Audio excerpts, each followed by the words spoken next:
The story Babysitting. opens with a visceral juxtaposition of domestic service and lethal mastery. Zara Mitchell didn't look like a threat as she balanced a tray of sliders and a tall glass of ice water. She looked like a waitress who had been on her feet for 10 hours. But as Brock Kane's booming laugh echoed through the facility, mocking her babysitting resume, the ice in the glass didn't rattle. Her hand was steady. It was the same hand that, 5 seconds later, would have the strongest man in the room gasping for air against the floor.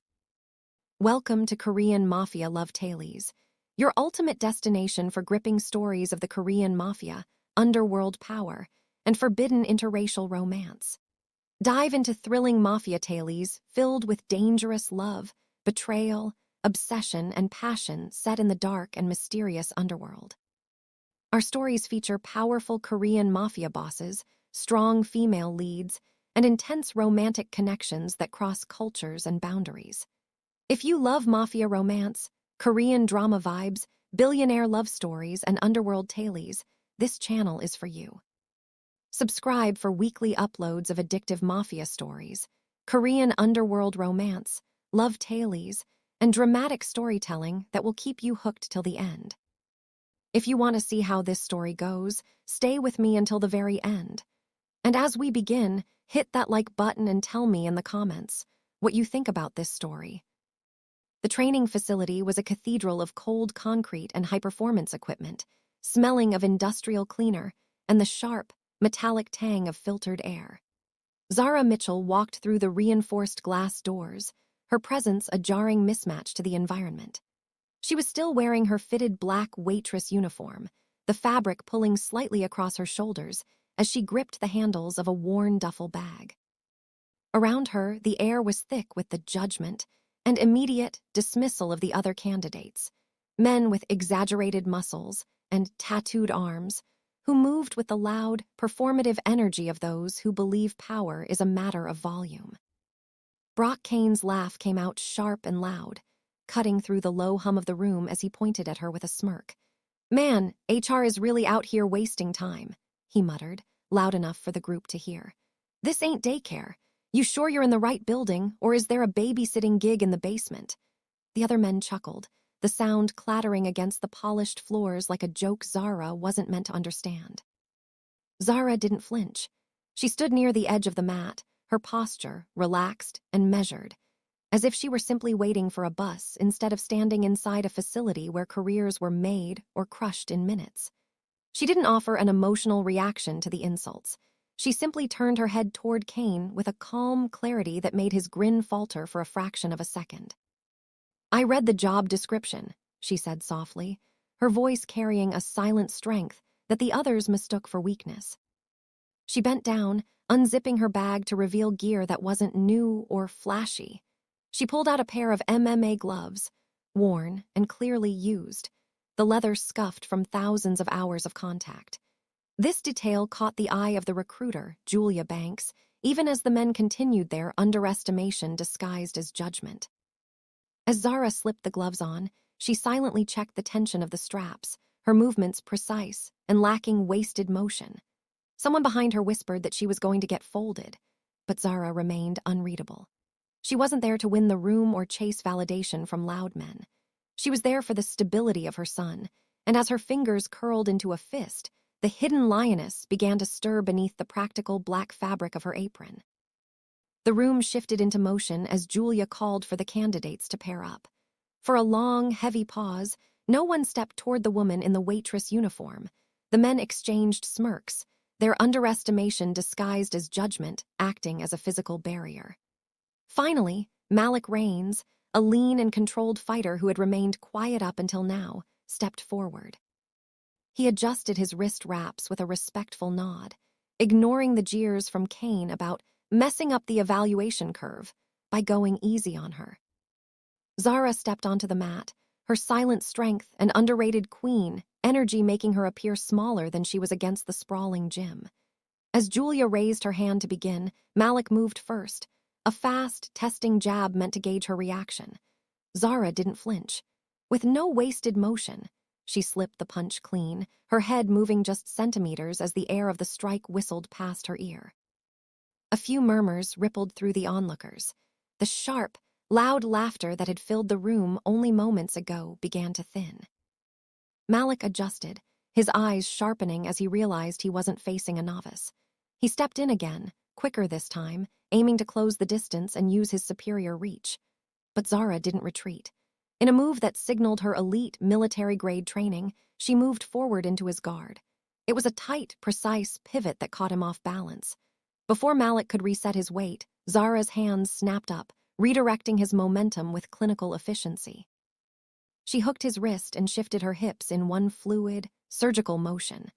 Malik's feet left the mat, and he hit the ground with a controlled thud, safe but entirely neutralized. Before the room could process the shift, Zara's knee was pinned to his shoulder, her hand pressed just under his jawline in a perfect defensive angle. If this had been a real-world response, he would have been unconscious in 3 seconds. The silence that followed was absolute.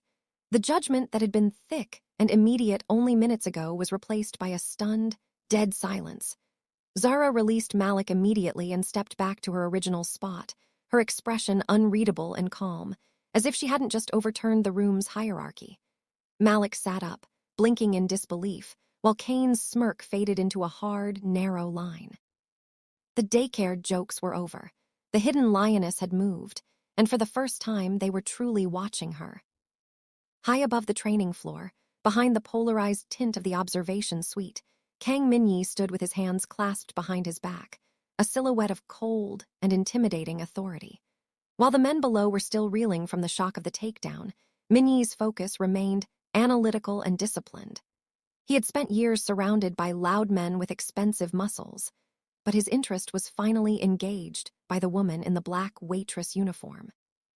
Through the glass, he watched Zara as she reset her position. He didn't just see a single mom or a candidate. He recognized the surgical precision in her stance.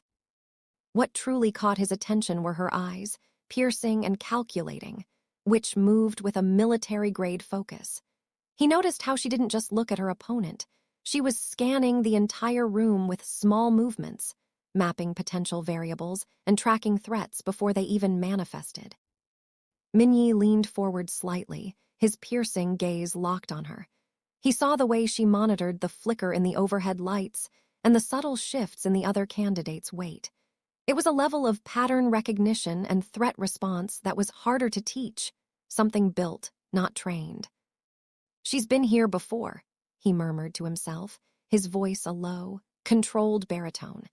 He recognized the silent strength of a professional who had mastered the art of invisibility. While the others saw a waitress, Minyi saw a hidden lioness whose military-grade combat instincts were far superior to the performative aggression of the men on the mat.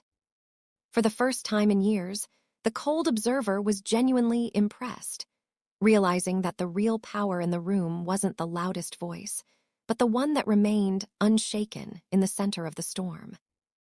The air in the facility grew thick, the judgment that had previously been thick and immediate curdling into a volatile mix of embarrassment and defensive rage. Brock Kane stood at the edge of the mat, his massive build tense. His tattooed arms and neck flushed a deep crimson as the echoes of Malik's fall refused to fade. For a man whose role archetype was the humiliated alpha, witnessing a single mom in a waitress uniform dismantle, a professional fighter was an existential threat to his carefully curated dominance. He couldn't let the silent strength of Zara Mitchell go unanswered. "That was a slip. Malik, you went soft on her," Kane roared, his voice sharp and loud, stripping away the last remnants of the room's professional veneer. He turned his piercing, calculating eyes toward the observation deck, looking for any sign that his standing had been compromised in the eyes of Kang Minyi. Julia Banks stepped forward, her heels clicking sharply against the floor as she tried to maintain the controlled engagement she had promised. "Kane, that's enough. The evaluation is moving to the next phase," she snapped. "No," Kane snarled, cracking his knuckles and rolling his neck with an aggressive, overwhelming energy. "You want a real evaluation.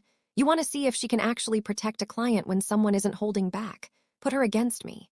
He stepped onto the mat, his massive build looming over Zara, a predator obsessed with proving masculinity. Zara didn't retreat.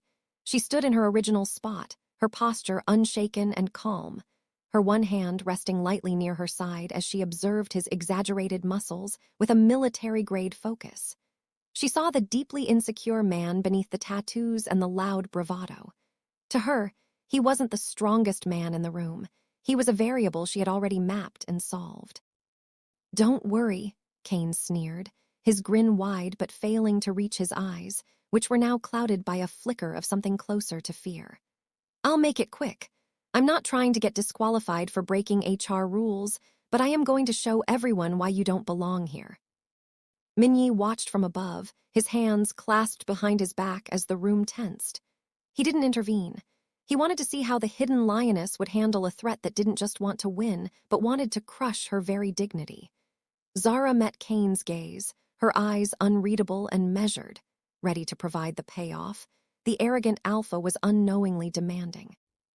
The air in the facility grew thick, the judgment that had previously been thick and immediate curdling into a volatile mix of embarrassment and defensive rage. Brock Kane stood at the edge of the mat, his massive build tense, his tattooed arms and neck flushed a deep crimson as the echoes of Malik's fall refused to fade. For a man whose role archetype was the humiliated alpha, witnessing a single mom in a waitress uniform dismantle a professional fighter was an existential threat to his carefully curated dominance. He couldn't let the silent strength of Zara Mitchell go unanswered. "That was a slip.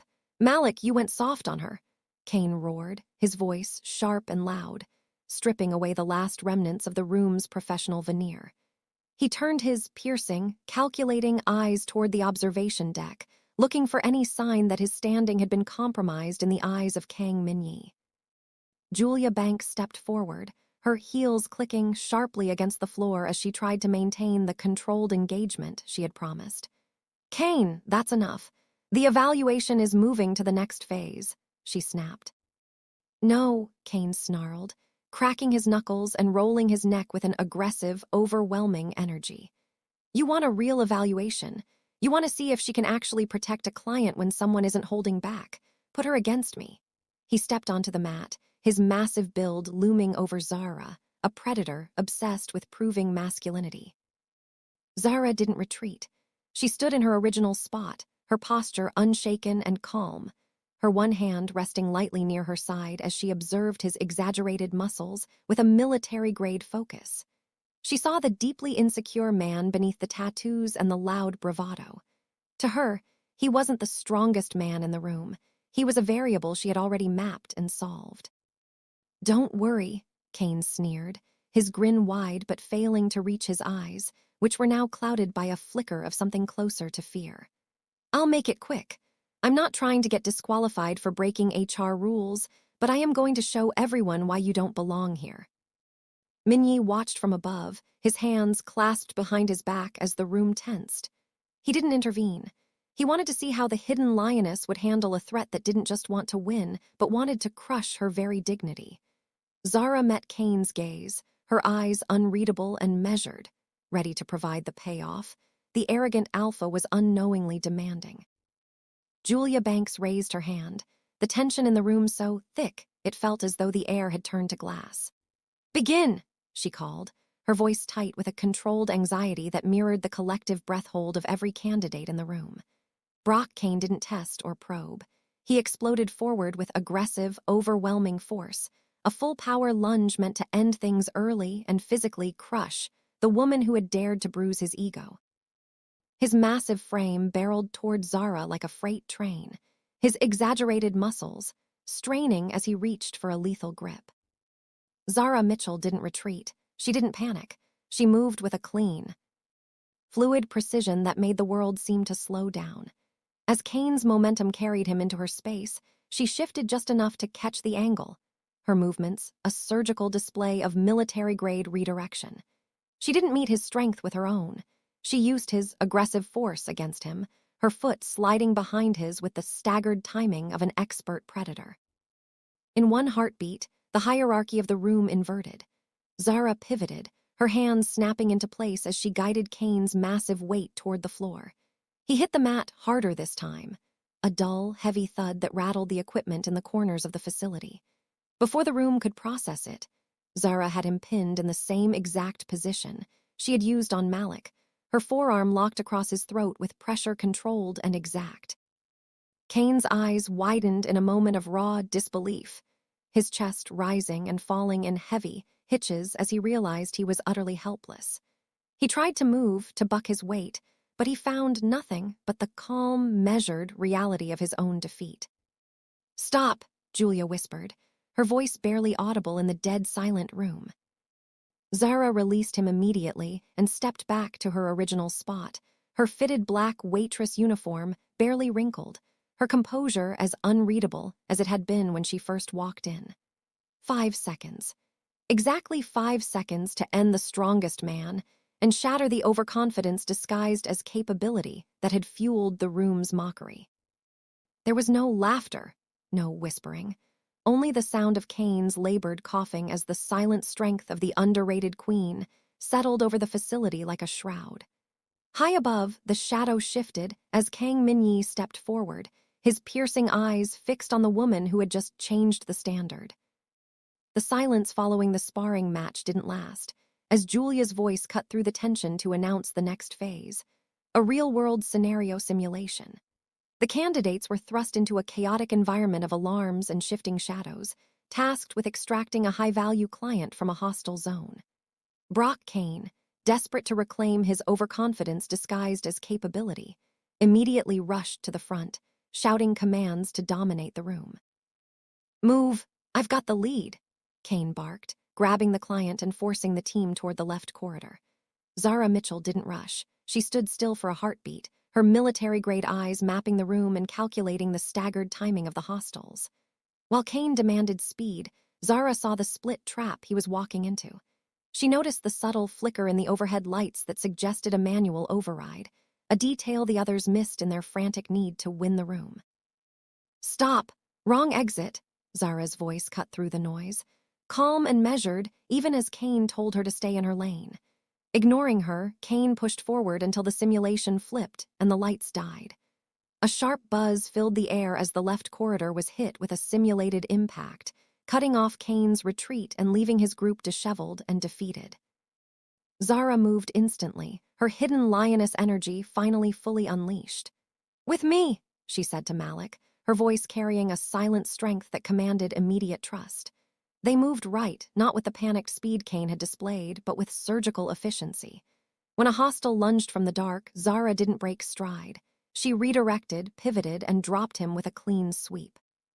She guided the client with a firm, controlled grip toward the secondary exit, which she had already identified as the only viable path. Reaching a locked latch, she took one precise breath and struck the mechanism, the door swinging open as they exited clean. As the simulation ended and the lights returned, the room was once again forced to recalibrate its understanding of her. Zara stood quietly, removing her gloves one finger at a time, while Kane stumbled out of the shadows, his pride fighting reality as he realized his arrogance had nearly cost them the mission. Above, Kang Minyi watched, his piercing eyes fixed on the woman who didn't just play the game. She saw the entire board. The simulation zone was a labyrinth of strobing red lights and the deafening roar of artificial gunfire, a hostile environment designed to shatter a protector's focus. While Brock Kane and his group were disheveled and trapped in the left corridor, Zara Mitchell remained the eye of the storm. She didn't let the chaos or the volume dictate her pace. Instead, she relied on the pattern recognition that had allowed her to map the facility's blueprints the moment she arrived. "Eyes forward," she instructed the client, her voice a calm, measured anchor in the confusion. Her controlled grip was firm, guiding the actor playing the high-value target away from the split trap Kane had blundered into. Every step she took was efficient. Her body kept low as she moved toward a secondary service exit that hadn't been part of the briefing. To Zara, this wasn't a game of winning the room. It was a real-world simulation, where decisions carry real consequences. A second wave of simulated hostiles emerged from the shadows, their movements unpredictable and fast. One lunged at their flank, but Zara didn't break stride. She shifted a single step with staggered timing, a clean, fluid motion that sent the attacker sprawling before they could even process it. Malik followed her lead, his eyes wide in recognition of her superior threat response. She wasn't just reacting to the threat. She was mapping the room and calculating every variable. They reached the heavy steel door of the service exit. It was locked, just as she expected. Without a hint of hesitation, Zara handed the client to Malik, took one precise breath, and delivered a surgical strike to the latch. The door swung open with a sharp metallic crack. "Move," she commanded. They exited clean into the quiet of the main facility just as the simulation's sharp buzz signaled its end. As the lights came back on, the room was dead silent. Zara stepped away from the client and began removing her gloves one finger at a time, her hands steady and her composure absolute. Behind her, Kane and his group stumbled out of the smoke, frustrated and defeated.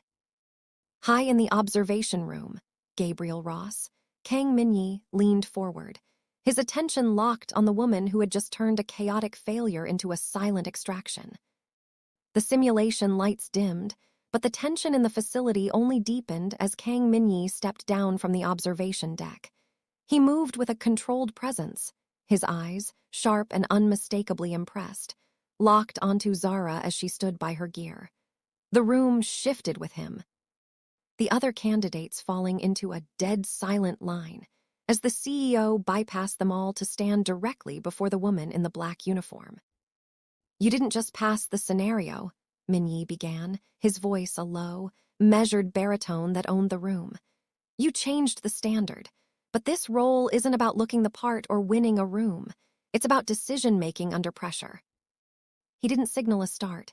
He simply stepped into her space, testing her emotional control with a sudden, aggressive lunge that forced the air from the room. Zara didn't flinch. She intercepted and redirected his movement with a surgical shift of weight, her face remaining unreadable and calm. For a minute, they moved in a quick exchange of shadows and precision, not a brawl, but a controlled engagement of two masters. Minyi broke the contact, his breath even, his piercing eyes searching hers. "Why this job?" he asked, his voice dropping so only she could hear. "With your skill, you could be anywhere. Why a corporate extraction team?" Zara adjusted the strap of her bag, her silent strength grounding her as she met his gaze. "Stability," she replied, the word carrying the reality of every double shift and every moment she had spent building something right for her son. "Passion and ambition are for people who can afford to lose. I need to be right every single time." Minyi studied her for a long pause, recognizing a discipline that was built, not trained. He saw a woman who had mastered the art of invisibility, because losing control costs more than getting hit. In her eyes, he found the hidden lioness he had been looking for, not a performer chasing validation, but a professional who focused on outcomes, not ego. "In this job," Minyi said, "we don't win rooms, we protect lives." He gave a single, controlled nod. "I think you've known that longer than anyone in this building." The room remained dead silent, as Kang Minyi turned his back on the line of defeated candidates, his piercing eyes lingering one last time on the man who had started the day with sharp, loud laughter. Brock Kane stood frustrated and disheveled, his chest rising and falling in the heavy rhythm of someone who had just watched his overconfidence disguised as capability shatter against a superior force. "I've hired security for over 15 years, Minyi began, his controlled presence owning the space. "And almost every time the same mistake shows up, an underestimation disguised as judgment." He didn't raise his voice, but the reality of his words hit harder than any insult. "Kane, you tried to win the room. In this job, you don't win rooms, you protect lives. You're dismissed." The humiliated alpha, left without a shout or a smirk, a different man than the one who had walked in. Julia Banks stepped toward Zara, a slight smile of respect on her face as she acknowledged the woman who had changed the standard. Zara Mitchell didn't linger for the praise or the admiration of the few remaining in the facility. She zipped her bag, her hands steady, as she shed the weight of the day's judgment. She had mastered the art of invisibility to protect her peace, but today she had traded that shield for a position of true power, one that provided the stability her life-drained instincts demanded. Outside, the air was quieter and real. As Zara walked toward the subway, Her phone buzzed with a message that stripped away the cold, analytical mask of the operative. "Mom, did you get the job?" A small, human smile finally broke her unreadable expression. "Yeah," she typed back, her shoulders relaxing just a little. For Zara, this was never about proving them wrong or reclaiming a dangerous identity for the sake of pride. It was about building something right for the child who believed in her before the room ever did. She wasn't just a single mom or a waitress anymore. She was a protector who had finally found a kingdom worth her silent strength. Here is the end of the story if the story moved you. Click a like button and subscribe.